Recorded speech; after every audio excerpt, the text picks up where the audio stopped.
Yeah. Um, I was just looking at this Bjork Ingalls group, a creative obsession with time. 42, he's no longer architect Superboy. Oh, yes is more. Now, these Elon Musk's Hyperloop, a quasi-supersonic transit system in the Emirates.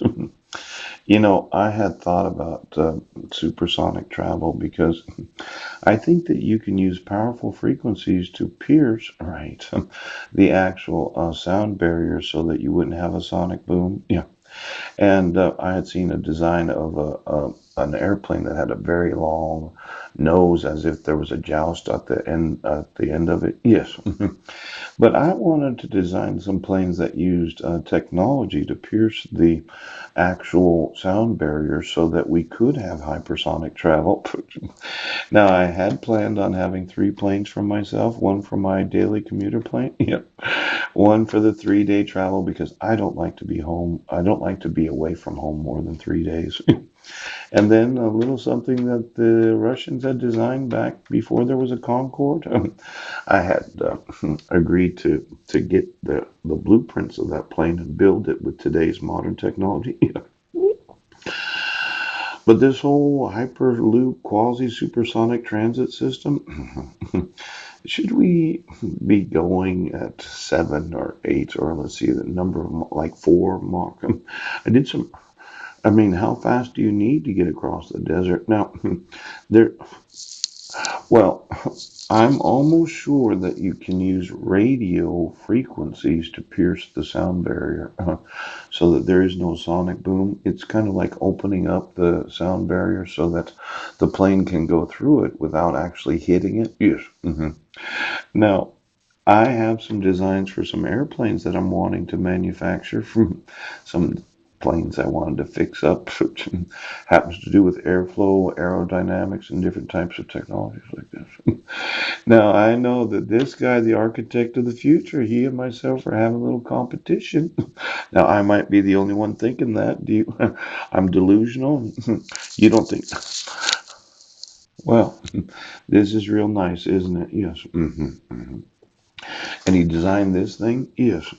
West covered thousands of steel panels individually shaped to form a swooping facade. Yes. This is really something. You bought thousands and thousands of individually shaped.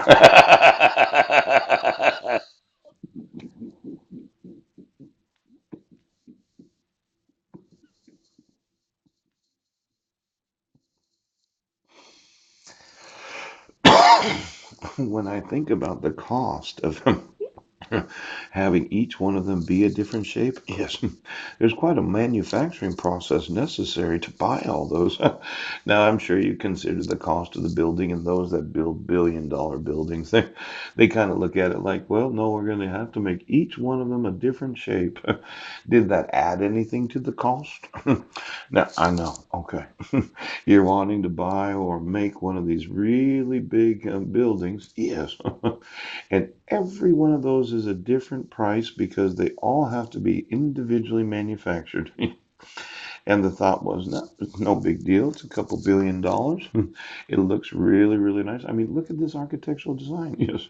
Now, my concern is when I'm building something, what if I built it out of the same size shape of every piece so as to get a quantity discount? I know. Sounds stupid. You could not think of any way of being creative as an architect without having an immense amount of cost in the actual building. Now, well, you have to consider it. Now, he has this really nice office, and I like the design of the office. It's like 10,000 square feet. Yes. And all these individuals work together. Yes. Now, it's conscious to do things first, and it's really very exciting working there. But in an open air office, well, I'm just concerned about these architectural designs that don't take into consideration cost. Now, you're probably thinking I'm cheap. You could never design anything that could be cost efficient and have some sort of attraction to those that are actually in the building. Or how much did each one of those?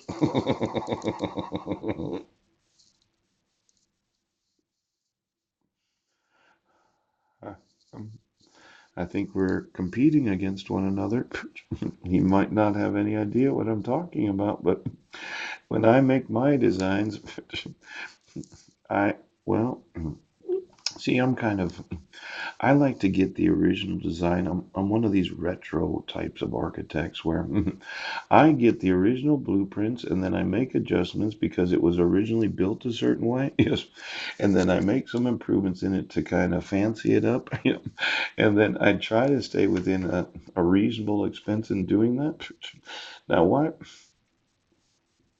I know it's not your way of doing it, but why wouldn't people be attracted to retro housing that had been built 60 to 100 years ago?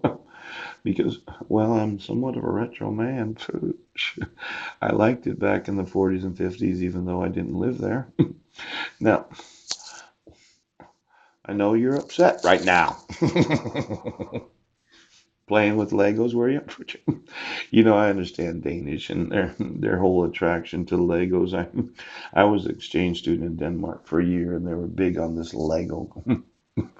Oh, how well, this is really something. Legos to form unexpected shapes. Look at that.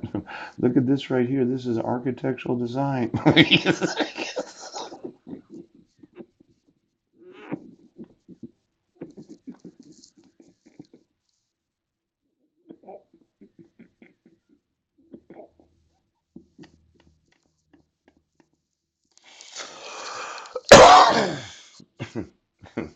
It would.